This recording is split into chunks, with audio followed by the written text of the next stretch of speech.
Dios lo bendiga a todos en el nombre del Señor Jesucristo.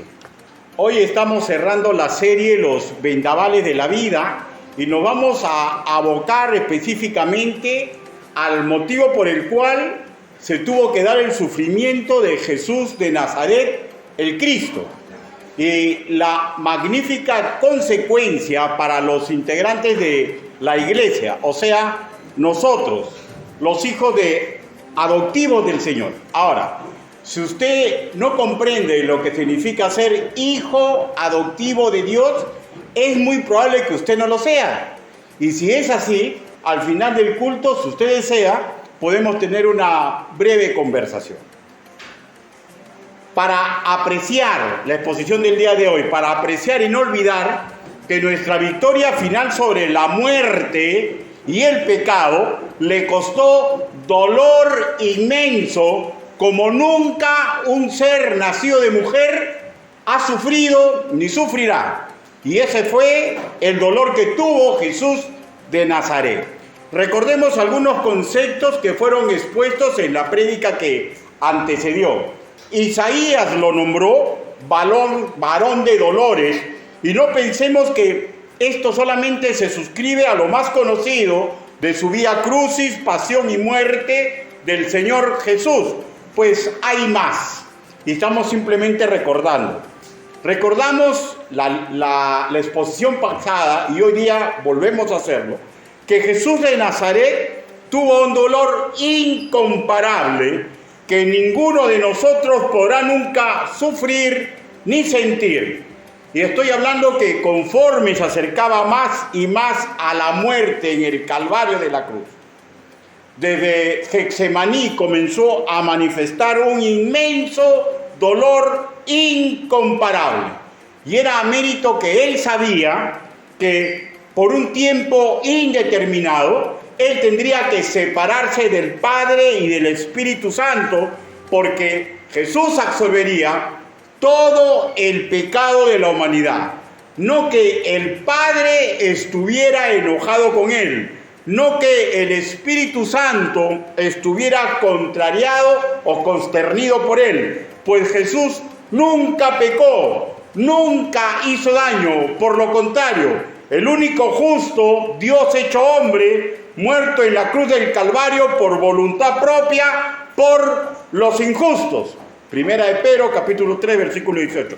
También hemos afirmado que el conocimiento de todos estos hechos debería enrumbarnos a ser agradecidos, a involucrarnos, mejorar nuestra relación personal, íntima con la divinidad y mejorar el involucrarnos en nuestra propia iglesia local en la labor por el prójimo.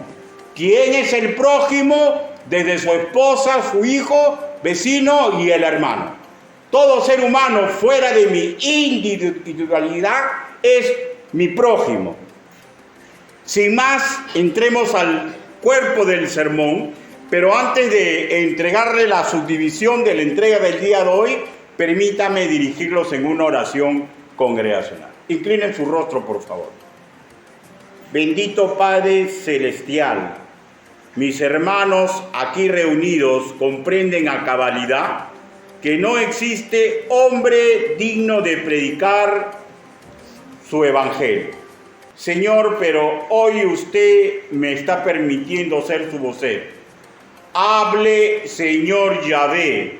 Permita que las verdades que he encontrado, que se las estoy entregando a usted, Señor, en santidad, Señor, retumbe en el corazón de mis hermanos y a mí me haga recordar cuánto tengo que crecer en agradecimiento hacia usted, Señor, en mi casa, en la calle y en mi congregación.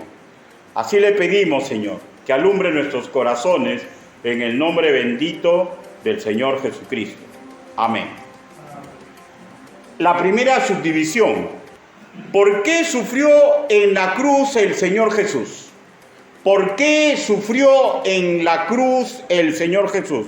Isaías capítulo 53. Isaías capítulo 53.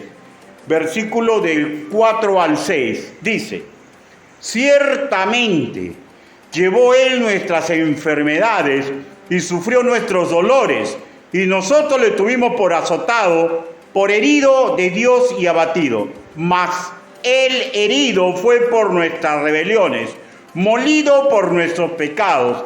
El castigo de nuestra paz fue sobre Él, y por su llaga fuimos nosotros curados. Por favor, quiero salirme un rato del texto y hablar de algo que ocurre cuando evangelizamos.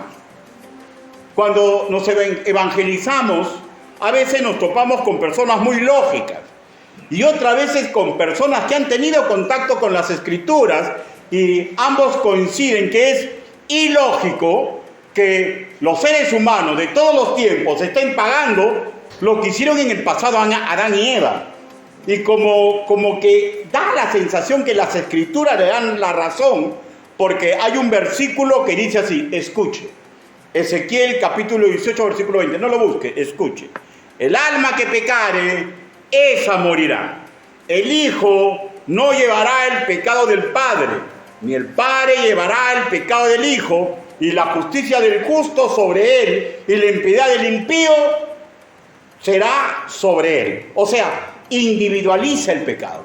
Entonces, razonando en forma lógica, ¿por qué tenemos nosotros que pagar el pecado original? Pero se explica que en un edificio jurídico hay diferentes tipos de leyes.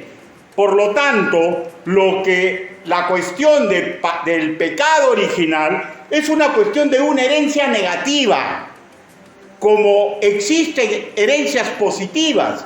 Por ejemplo, cada nación de Sudamérica es libre de la corona española por la declaración de independencia y el esfuerzo militar de los próceres de antaño. La independencia que gozamos es una herencia por la cual nosotros no hicimos ningún esfuerzo, pero hemos cosechado lo que hicieron nuestros antecesores, y eso se llama herencia positiva. Pues si existe la herencia positiva, existe la herencia negativa, y eso también es jurídico. En muchas legislaciones hay algo de eso. Y vuelvo a repetir, en un edificio jurídico hay leyes que se complementan, otras que explican alcances, limitaciones, para que justamente ese edificio jurídico sea entendido en toda su magnitud y en todo el sentido de la palabra. Y no podemos olvidar que Dios es un Dios justo, que es el que impulsa la justicia. Y al leer Isaías capítulo 53 versículo 6, escuchen, porque ya lo he leído, la primera parte: todos nosotros nos descarriamos como oveja, cada cual se apartó por su camino, se entiende como una actitud soberana en cada ser humano que es independiente del pecado original. Ya no estamos hablando de una herencia, sino de una elección personal que acarrea una consecuencia en cada quien que ejerce la actitud que la Biblia se llama pecado. El acto de pecar tiene una consecuencia jurídica, pues en Romanos capítulo 6 versículo 23 dice: la paga del pecado es muerte. Entonces, todos nosotros nos descarriamos como oveja, cada cual se apartó por su camino, que escribió Isaías, es base para lo que le fuera inspirado a los apóstoles de escribir sobre la necesidad del trabajo vicario en la cruz, porque no existe un solo ser humano nacido de mujer que no haya pecado y que se haya descarriado. Ahora, nosotros los seres humanos, cada quien en su propia historia, cuando tenemos la suficiente capacidad cognitiva para evaluar lo bueno de lo malo, ¿ya? Y cuando corremos a lo malo, eso se llama pecado. Y en ese momento simplemente clasificamos en lo que dice Isaías: todos nosotros, usted y mi persona, y el ser humano que usted tenga en mente, todos nosotros nos descarriamos como oveja. Cada cual se apartó por su propio camino. Siendo el pecado un acto soberano de una persona, repito, con capacidad de elegir el mal sobre el bien, se comete contra un ser perfecto que impulsa el bien. Un ser perfecto que, como tal, requiere un pago perfecto, un tributo perfecto, sin mácula ni defecto, un sacrificio perfecto. Y siendo el único perfecto, Dios mismo, en el consejo de la Trinidad, se dispuso que el Hijo descienda a este mundo a pagar por los pecados de toda la humanidad. Porque Dios sabe que usted y mi persona, y piense en el ser humano que usted piense, es incapaz de pagar un solo pecado que cometió, porque todo lo que yo tengo, todo lo que yo soy, hay imperfección. Y en el único que hay perfección es en Dios mismo. De ahí que las Escrituras declaran, escuche, en Primera de Pedro, capítulo 3, versículo 18, porque también Cristo padeció una sola vez por los pecados, el justo por los injustos. Más versículos en el mismo tenor, busquemos, sin perder Isaías. Romanos, capítulo 4, versículo 25. Romanos, capítulo 4, 25. Pero por favor, no pierdan Isaías, ¿ya? Romanos capítulo 4, versículo 25, y dice así: el cual, de hecho que es Jesús de Nazaret, ¿no? El Cristo, el cual fue entregado por nuestras agresiones y resucitado para nuestra justificación. Vuelvo a repetir, porque yo no puedo justificarme a mí mismo, porque todo lo que tengo, todo lo que puedo obtener, lo más hermoso, no puede pagar un solo pecado, porque es la realización de un ser imperfecto. En todo lo creado, solamente entre todos los seres inteligentes, solamente hay uno que es perfecto, pero no ha sido creado, y ese es Jesucristo, Dios hecho hombre, para morir en la cruz y pagar los pecados. Ahora, regresemos a Isaías 53, versículo 5. Dice: mas él, otra vez, por Jesús, profecía, mas él, herido por nuestras rebeliones, molido por nuestros pecados, el castigo de nuestra paz fue sobre él, y por su llaga fuimos nosotros curados. 700 años atrás, antes del nacimiento del Señor Jesús, Isaías nos habla de la doctrina de la justificación, que era necesario el sacrificio vicario para perdón de pecados, para que el triunfo final, sobre todo aquello que aqueja a la humanidad, se pueda dar, pero no en toda la humanidad, la posibilidad para toda la humanidad, pero solamente el triunfo final para aquellos que acepten a Jesucristo como su Señor y Salvador. Pues en cuenta exacta, no hay nada encima de la tierra, debajo de la tierra, ni sobre ella, que pueda pagar una sola deuda por transgredir un solo punto del ordenamiento moral del Creador que está estipulado en las Escrituras. Él, Jesús, sufrió el castigo por cada uno de los ya salvos, por el castigo que cada uno de nosotros merecemos. Él canceló así la condenación por cada rebelión que nosotros mereceríamos, pagando con su sacrificio en la cruz, ya no solo el pecado personal de cada quien, sino cancelando la herencia maldita que nos retransmitió Adán.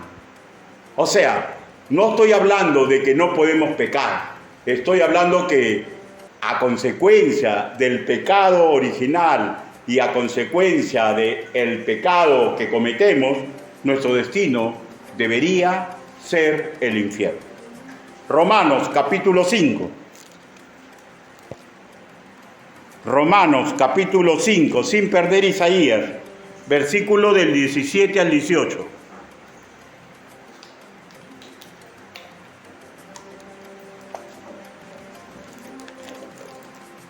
Dice la palabra del Señor.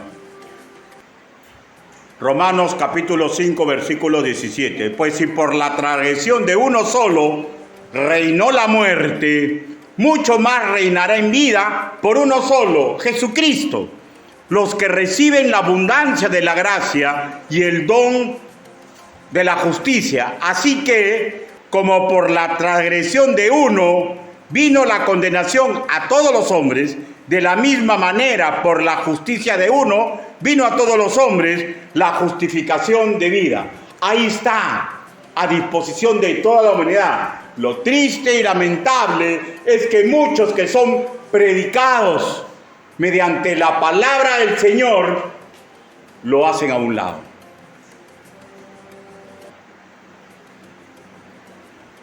Lo que nos lleva al segundo punto. La satisfacción de Jesús el Cristo. La satisfacción de Jesús el Cristo. Isaías, capítulo 53. Versículo del 10 al 12. Dice la palabra del Señor: con todo esto, Jehová quiso quebrantarlo, sujetándolo a padecimiento. Cuando haya puesto su vida en expiación por el pecado, verá linaje, vivirá por largos días, y la voluntad de Jehová será en su mano prosperada. Verá el fruto de la aflicción de su alma y quedará satisfecho. Por su conocimiento justificará mi siervo justo a muchos y llevará las iniquidades de ellos. Miren lo que dice, muchos, no dice todos. Centrémonos en el versículo 11.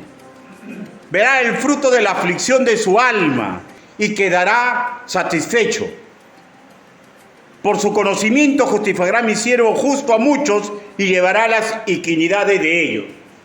Cristo no perderá a ninguno de nosotros. Todo lo que le costamos, su aflicción, todo lo que respondimos a su llamado, todo lo que respondimos a su amor, pues Él nos amó primero. Todos los que han suspirado por el Señor, y pese a que probablemente el amor parece que se ha enfriado de parte de un ser humano, pero todos aquellos que le aceptaron su palabra, su rescate de amor, ninguno se perderá. Cada uno de los integrantes de su iglesia somos su fruto que sí o sí permanece, porque no se olviden que el fruto del amor no se perderá. Todos nosotros no seremos perdidos. Juan, capítulo 10, versículo 28. Sin perder Isaías. El Evangelio de nuestro hermano Juan, capítulo 10, versículo 18. Y aquí estamos rememorando nuestros discipulados, la lección número 2. Juan, capítulo 10, versículo 28. Y yo les doy vida eterna, y no perecerán jamás, jamás, jamás, ni nadie las arrebatará de mi mano. en Juan capítulo 10, versículo 28, se dictamina que el que da vida eterna es el mismo Jesús. Pues cualquier persona que entra por Cristo, no se olviden que Él dijo ser el camino, obtiene vida en abundancia. Y la vida a esa nueva esfera de la gracia se encuentra completamente segura. Romanos capítulo 5, versículo del 1 al 2. Romanos, búsquelo por favor. Romanos capítulo 5, versículo del 1 al 2. Y la palabra de Dios dice así: justificados pues por la fe, tenemos paz para con Dios por medio de nuestro Señor Jesucristo, por quien también tenemos entrada por la fe a esta gracia en la cual estamos firmes y nos gloriamos en la esperanza de la gloria de Dios.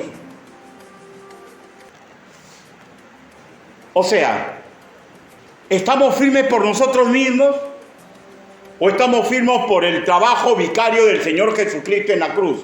Cuando Él dijo, los que a Él hemos sido dados jamás serán perdidos, en cualquier idioma humano, de cualquier época, jamás siempre implica lo mismo. Nunca, en ningún momento, es algo que no es posible que se concrete, que es imposible que se concrete, que aquel que ha sido capturado por el amor de Dios se pierda y termine en el infierno. Y si la afirmación habla de la imposibilidad de que un solo nacido de nuevo pierda la vida eterna, eso implica que si pensamos, solamente si pensamos que se puede perder la salvación, ¿saben lo que estamos haciendo? Escúcheme, porque va a ser bien tajante. Estamos insultando a Dios y estamos diciendo que la Escritura miente.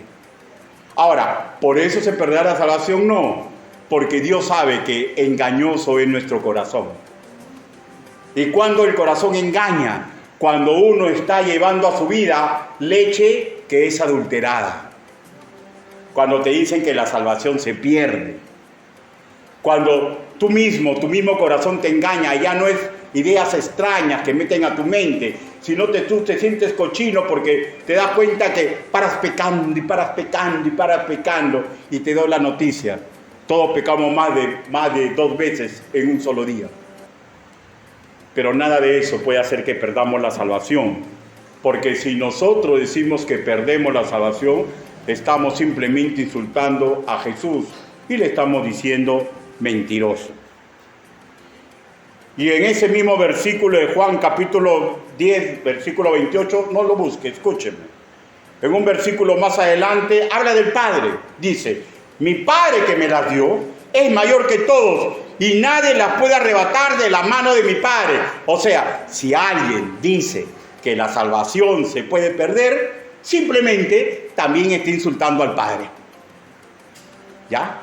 Y no se olviden que la Biblia dice que la salvación está segura en el Espíritu Santo, y estamos insultando a toda la Trinidad.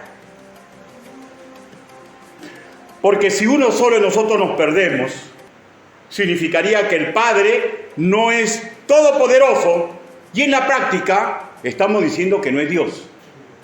Perdone lo que voy a decir, que sería un demonio más. Judas, capítulo 24, perdóneme, Judas tiene un solo capítulo, versículo 24 y 25. Judas, casi al final de las Escrituras, llega usted a Apocalipsis, sigue retrocediendo, ya, y llegamos a Judas. Judas, versículo 24, versículo 25. Una carta antes de Apocalipsis. Y la palabra del Señor dice: y a aquel, o sea, a Jesús, y aquel que es poderoso para guardarnos sin caída y presentaros sin mancha delante de su gloria con gran alegría al único y sabio Dios, nuestro Salvador. Sea gloria y majestad, imperio y potencia, ahora y por los siglos. Amén. Lo que acabamos de leer es una doxología. Ahora, ¿qué es una doxología? Explico. Es una breve oración o un himno de alabanza que expresa una objetividad absoluta. En este caso, ¿cuál es la objetividad absoluta? Que Dios es el que cuida, que Dios es el que protege la salvación del alma humana. Y esto amerita este cántico de alabanza, esta doxología, de que Dios es el que me cuida. Gloria a Dios en las alturas y paz en el hombre de buena voluntad. ¿Y saben por qué? Porque mi salvación está segura, no en mí, sino en Dios, que es todopoderoso y que es incapaz de mentir. Ojo, no se está recibiendo acá la imposibilidad de pecar, pues la obra de Jesucristo no implica que guardarnos sin caída es que no podemos pecar. Eso sería una gruesa incoherencia, pues sabemos que en la carne todos pecamos y más de una vez en el día. Significa que sin importar el pecado que yo pueda cometer, mi salvación está segura en aquel que no es mentiroso y es todopoderoso para guardar mi salvación. El sentido que tienen las palabras de Judas guarda relación con la promesa divina en todo nivel. Del Padre ya leímos, ¿no? Juan capítulo 10, versículo 29. Del Hijo, Juan, busque, Juan capítulo 6, versículo 37. Evangelio de nuestro hermano Juan, capítulo 6,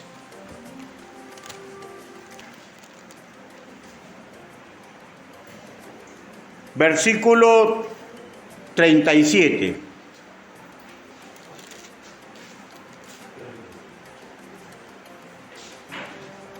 Dice: todo lo que el Padre me da, vendrá a mí, y el que a mí viene, no y por siempre no le echo afuera. Y del Espíritu Santo, Segunda de Corintios, capítulo 1, versículo 22.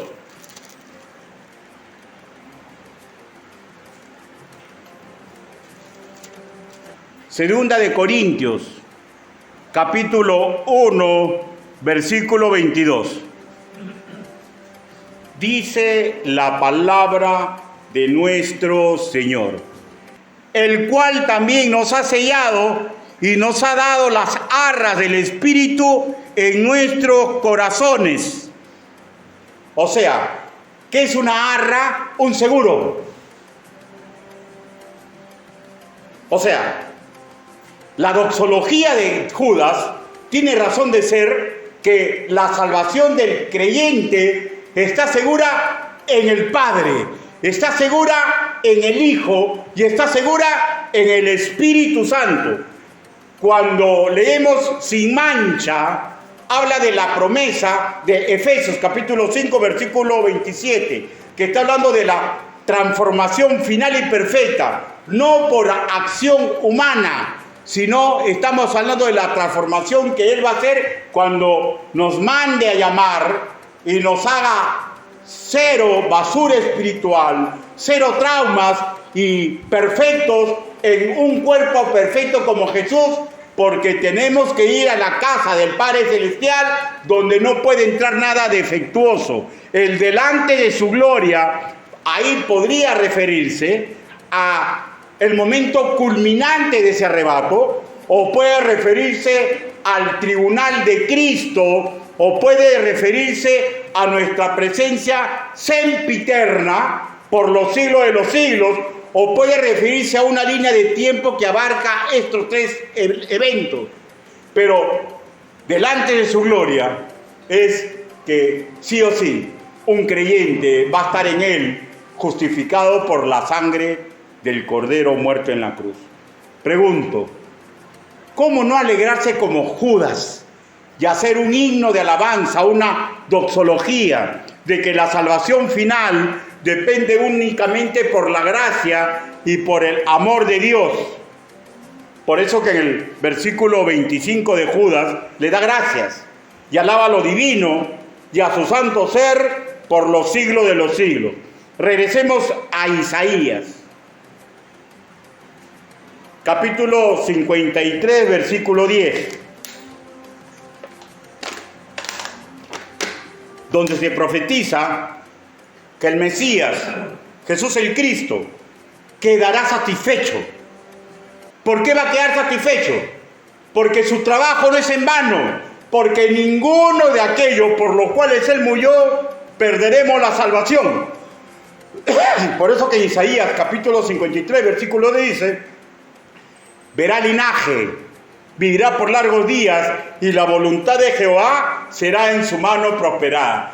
¿Cuál es la voluntad de Jehová? Simple, que aquellos que aceptaron el trabajo vicario de Jesucristo en la cruz automáticamente se vuelven sus hijos adoptivos y están seguros en el Padre, en el Hijo y en el Espíritu Santo, y no verán putrefacción. Amigo mío, si usted aún no es salvo, yo le daría un consejo sano: corra a los pies de Cristo. Corra a los pies de Cristo, porque ni el infierno ni el lago del fuego son cosa de chiste. Nosotros, el fruto de su trabajo, los que nacimos de nuevo, a mérito de sus dolores como de parto que se dio en la cruz del Calvario, no veremos ni tendremos putrefacción eterna por la ira de Dios. Miren, hay hermosos seres humanos que están en el infierno. Y no están en el infierno por sus obras, sino porque le predicaron al Señor Jesús, pero por una mala enseñanza creyeron que podían justificarse ellos mismos por ser buenos hijos, buenos padres, buenos esposos, buenos ciudadanos. Y no hay nada de lo que usted ni mi persona podamos hacer que justifique un solo pecado que cometemos en nuestra vida. Pregunto, ¿todo este conocimiento no nos debería orillar a ser más agradecidos? A intentar ser menos conflictivos, a intentar ser más unidos diaconalmente, más unidos para evangelizar, más unidos para aceptar lo que Dios pone en los siervos de la iglesia para poder ganar a los jóvenes, a los niños, a los ancianos, a aquellos que están de repente en la cárcel. A todos no se puede uno dedicar, pero Dios a cada iglesia le va describiendo a cada pastor un plan de acción y cada iglesia va tomando su propia responsabilidad. Hay iglesias que van a las cárceles, que la gloria sea para el Señor. Hay iglesias que van a sitios donde están drogadictos, que la gloria sea para el Señor. Hay iglesias que van y buscan a los niños que están como ovejas sin pastor, que la gloria sea el Señor. Hay iglesias que se van a los hospitales, que la gloria sea el Señor. Hay iglesias que tocan puertas, que la gloria sea para el Señor.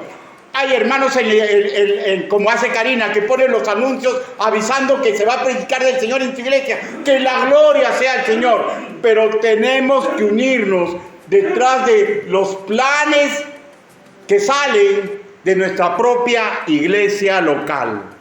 Recordemos y nunca olvidemos que nuestra victoria final sobre la muerte, sobre el infierno, sobre el lago de fuego, no es a mérito de usted ni mi persona, sino es a mérito de la vida, pasión y muerte de nuestro amado Salvador.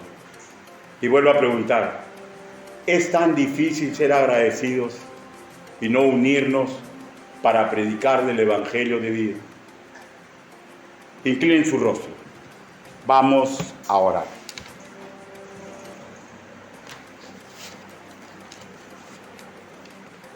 Bendito Padre Celestial, gracias le damos, mi Señor y Salvador, por todo el trabajo que usted hizo en la cruz del Calvario.